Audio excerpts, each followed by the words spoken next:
হযরত ইব্রাহিম আলাইহিস সালাম মেহমান ছাড়া কখনো খাওয়া খেতেন না।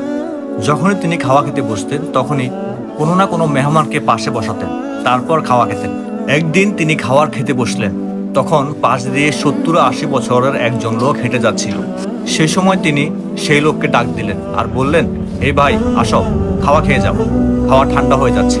তখনই সেই লোক এসে ইব্রাহিম আলাইহিস সালামের পাশে এসে বসলেন। যখনই তিনি খাওয়া শুরু করবেন তখনই ইব্রাহিম আলাইহিস সালাম বললেন, আল্লাহর নাম মুখে নাও আর খাওয়া শুরু করো। তখন সেই লোক বলল, আমি কেন আল্লাহর নাম মুখে নিব?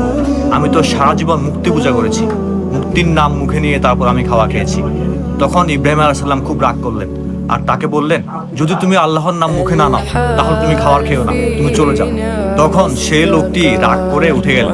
তখনই তাড়াতাড়ি আল্লাহর পক্ষ থেকে হুকুম আসলো। আল্লাহ তাআলা বললেন, হে ইব্রাহিম, আমি তাকে সারা জীবন খাবার খাইয়েছি, আমি তো আজ পর্যন্ত কাউকে বলিনি তুমি যদি আমার নাম মুখে না নাও আমি তোমাকে খাবার খাওয়াবো না। তাই তাড়াতাড়ি ওই মানুষটিকে রাজি করো আর তাকে তোমার পাশে বসাও আর খাবার খাওয়াও। তখনই ইব্রাহিম আলাইহিস সালাম খাবার থেকে উঠে সেই লোকের পিছনে ছুটতে লাগলেন। সেই লোকটি একটি পাহাড়ে উঠে যাচ্ছিল। তখনই ইব্রাহিম আলাইহিস সালাম তাকে পিছন থেকে ডাক দিলেন, হে ভাই আসো, খাবার খেয়ে যাও, খাবার ঠান্ডা হয়ে যাচ্ছে।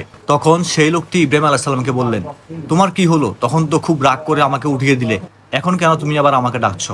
এখন আবার কি হয়ে গেল? তখন ইব্রাহিম আলাইহিস সালাম বললেন, ভাই আসো, খাবার খেয়ে যাও, খাবার ঠান্ডা হয়ে যাচ্ছে। তোমাকে যার নাম মুখে নিতে বলেছি তিনিই আমাকে হুকুম দিয়েছেন, তুমি যদি তার নাম মুখে নাও তাহলেও তোমাকে খাবার খাওয়াতে, আর তুমি যদি তার নাম মুখে না নাও তারপরেও তোমাকে খাবার খাওয়াতে বলেছেন।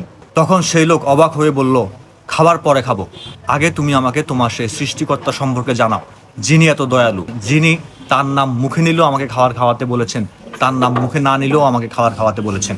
তুমি যার ইবাদত করছো আমিও তার ইবাদত করব।